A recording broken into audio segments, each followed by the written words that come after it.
Bonjour et bienvenue sur la chaîne Synesthésie. N'oubliez pas de vous abonner si vous aimez ces vidéos afin d'être informé des prochaines sorties. Aujourd'hui, on va parler de Paris et de JO, ainsi que de requins, puisqu'il va être question de Sous la Seine, le dernier film de Xavier Jeans, pour Netflix donc. Film qui était plutôt attendu, puisqu'il surfe sur l'affaire des JO de Paris à venir, en faisant débarquer un requin en pleine organisation d'un triathlon dans la Seine. Donc, film d'actualité, et on va voir de quoi il en retourne. Xavier Jeans, le mec a à peu près tout fait, que ce soit de l'horreur en début de carrière avec Frontières ou l'excellence de Divide, que oui j'aime beaucoup malgré qu'il est divisé. Il a aussi fait dans le fantastique avec Cold Skin, qui était pas mauvais non plus, puis il a fait dans l'épouvante avec The Crucifixion, dans la comédie avec Budapest, ou dans le film d'action avec son plus récent film, Farang, qui est sorti l'année dernière.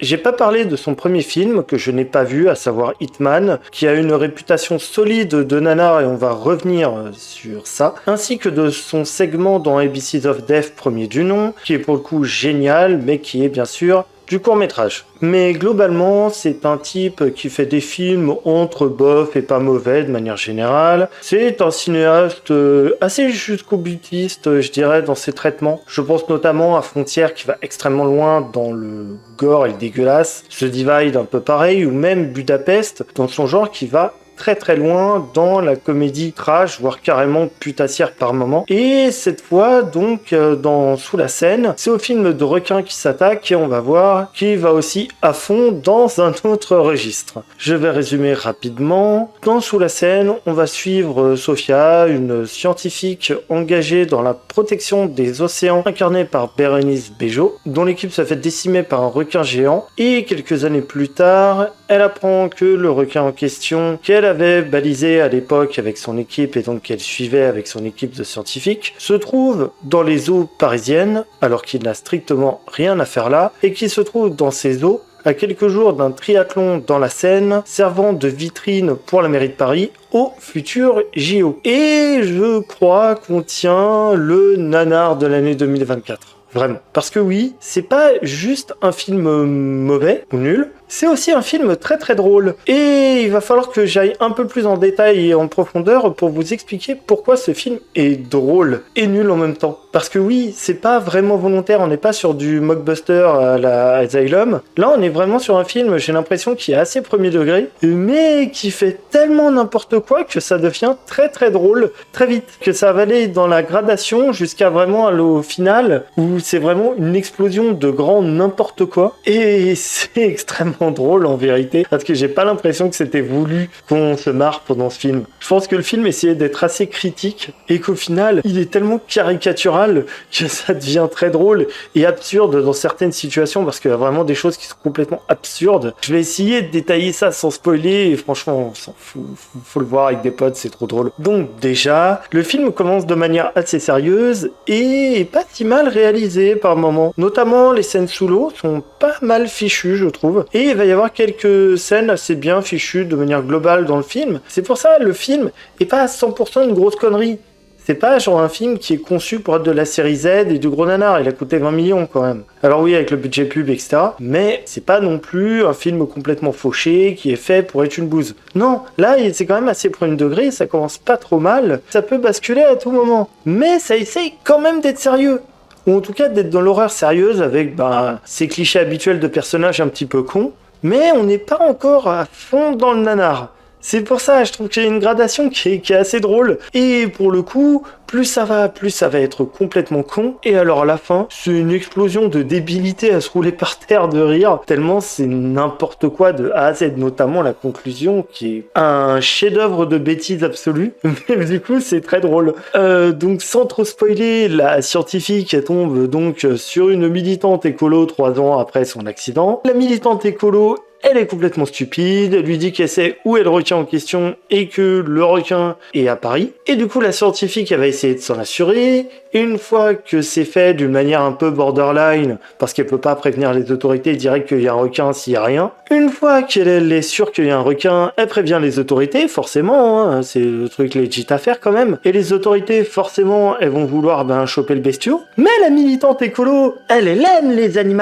Et du coup, elle est complètement déconnectée du réel et elle déconnecte aussi la balise. Et les gens, du coup, qui voulaient choper le requin, les autorités, ils se font bouffer. Ben oui, parce qu'ils savent où est le bestiau. Bon, c'était déjà très mal parti pour eux, hein, mais bon, on va dire que c'est quand même tellement improbable qu'il y ait un requin à Paris, on va leur pardonner qu'ils soient un petit peu cons sur ce coup-là. Peut-être la seule fois on va pardonner à des gens d'être complètement cons dans ce film. Et après, elle dit qu'elle peut parler avec le requin en lui envoyant des ondes sonores, des sonars, elle veut parler avec le requin pour le renvoyer dans l'océan.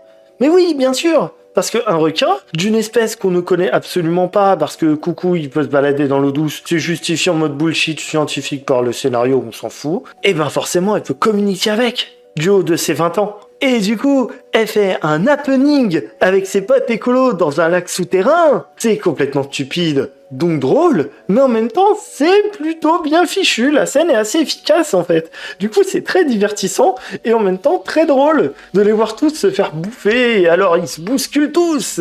Mais vraiment, il y a beaucoup trop de gens qui se bousculent dans ce film. Et je sais pas, ils ont pas le sens de l'équilibre. Peut-être pourtant, il y a pas tant de caméras qui gigotent de partout comme ça dans le film. Mais les personnages n'arrivent pas à tenir en place. C'est assez particulier. Mais je peux pas aller plus loin sans parler du mix entre Anne Hidalgo et Valérie Pécresse qui sert de maire de Paris dans ce film et qui, lorsqu'on lui dit qu'il y a un putain de requin dans la Seine et que le machin est pistable, hein, on a une preuve, je veux dire, il y a la scientifique qui s'amène avec sa tablette avec le pisteur sur le requin. La seule réponse qu'ils ont, c'est « Mais on a mis 1 milliard dans l'événement, donc on s'en fout de votre petit requin, on va quand même le faire, notre triathlon. On s'en cogne !» Autant je valide toutes les caricatures sur Anne Hidalgo et Valérie Pécresse, mais là, c'est quand même avoir un seuil assez stratosphérique dans la bêtise absolue.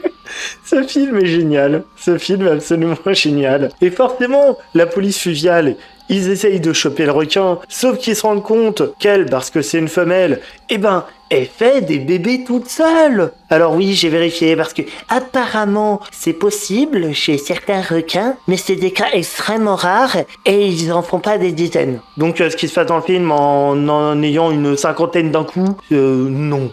C'est comme ça reste complètement con. Et j'avoue que quand elle a dit que le requin faisait de la parthénogénèse, j'ai explosé de rire. Parce que quand t'es pas au courant que c'est possible, quand tu vois une dizaine de bébés requins qui sortent du bide du requin qui est mort et qui sortent déjà du plus gros requin en quelques jours, je dois quand même admettre que ça reste complètement débile.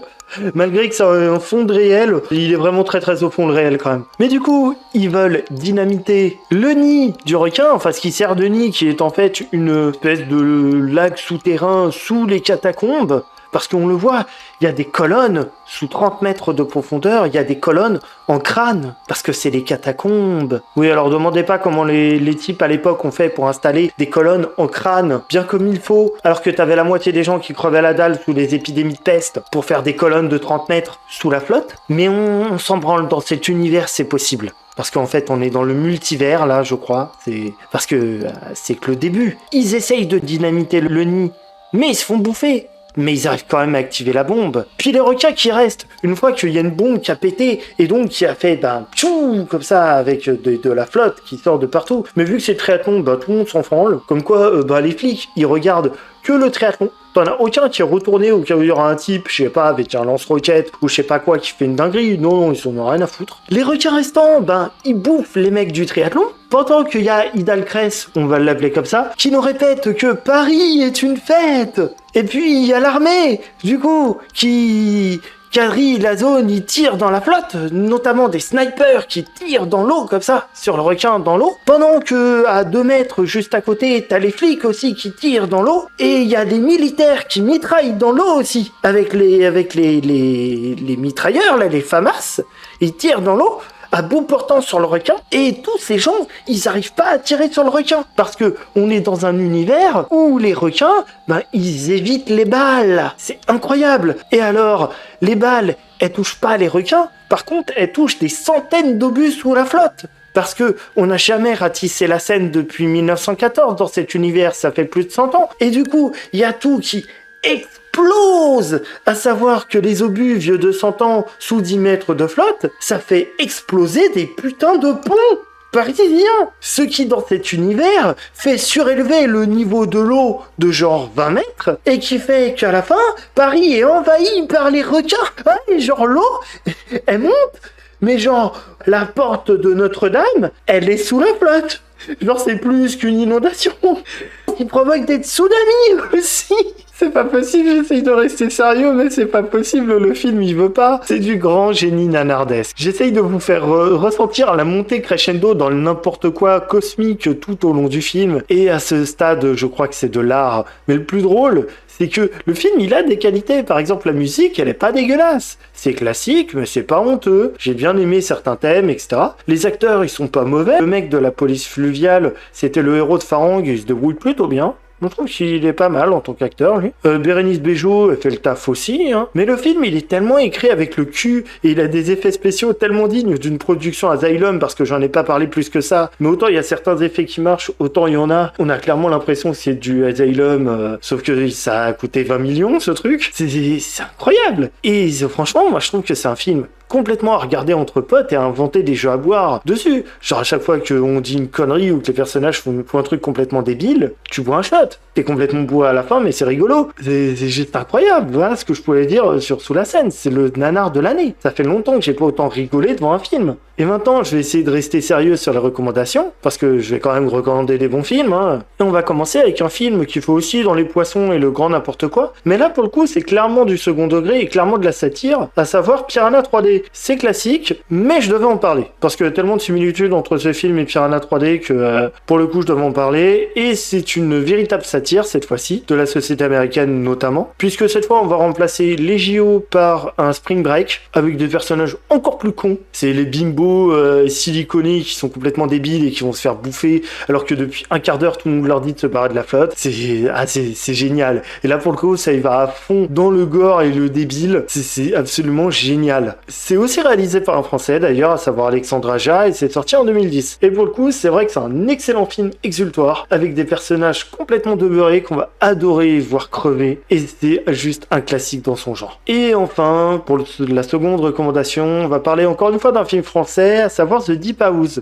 de Maury et Boustillot, donc les réals de À l'intérieur. Le film est sorti en 2021, et c'est l'histoire de deux urbexeurs / influenceurs qui vont visiter une maison hantée submergée, et qui du coup, vont entrer dans une maison hantée. S'il passe ce qui doit se passer dans une maison hantée. Sauf que du coup, c'est sous la flotte, et il y a pas mal de scènes aquatiques plutôt cool. C'est pas le film du siècle, mais c'est plutôt original comme concept et comme approche. Ça fait une bonne soirée popcorn, quoi. Ça change pas mal de l'aquatique suresthétisé à la Avatar. On est plus proche de ce qu'il y a dans Sous la scène, pour le coup, qui est un peu plus rugueux, on voit pas vraiment très loin, etc. Et je trouve que c'est un truc qui fonctionne assez bien, en fait. Même en termes de lumière, c'est un truc qui marche pas mal. Et pour le coup, The Deep House était un peu mieux réussi dans ses effets. On avait vraiment l'impression d'être dans un espèce de train fantôme, mais sous la flotte. Ça fonctionnait assez bien, je trouve. Voilà, c'est pas le film du siècle, mais ça se regarde très bien. C'est plutôt original comme approche. Voilà. Merci à vous qui êtes restés jusqu'au bout de la vidéo. Je vous invite à partager celle-ci autour de vous afin de faire grandir la chaîne, ainsi qu'à me rejoindre sur les réseaux sociaux et à vous abonner pour être mis au courant des prochaines vidéos. À une prochaine fois. Salut!